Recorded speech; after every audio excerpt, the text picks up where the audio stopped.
कोल्हापूर प्रादेशिक परिवहन कार्यालयानं एटीएस मशीनची सक्ती करत अचानक मॅन्युअल पासिंग बंद केल्यामुळं जिल्ह्यातील ट्रक पासिंग पूर्णपणे ठप्प झालं होतं. या निर्णयाविरोधात शिवसेना महाराष्ट्र वाहतूक सेनेनं आक्रमक भूमिका घेत थेट रस्त्यावर उतरून आंदोलनाचा इशारा दिला होता.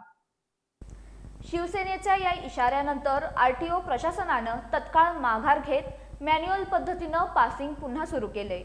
शिवसेना वाहतूक सेनेचे राज्याध्यक्ष उदय दळवी आणि सरचिटणीस सूर्यकांत तांडेल यांच्या आदेशानुसार जिल्हा समन्वयक दिनेश परमार यांनी प्रशासनाला धारेवर धरलं होतं.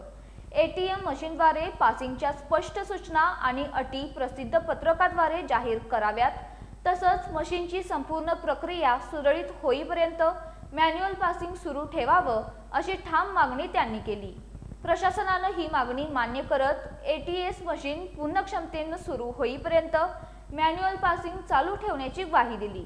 त्यानुसार आज पहिल्याच दिवशी मोठे ट्रक्स आणि लहान व्यावसायिक वाहनं मिळून 80 गाड्यांचं पासिंग पूर्ण करण्यात आलं. मॅन्युअल पासिंग चालू ठेवा ही बातमी 2 दिवसापूर्वी न्यूज कट्टावर प्रकाशित केली होती. त्यानंतर प्रत्यक्षात पासिंग चालू झाल्याबद्दल शिवसेनेचे दिनेश परमार कट्टा न्यूजनं बातमी प्रकाशित केल्याबद्दल आभार मानले.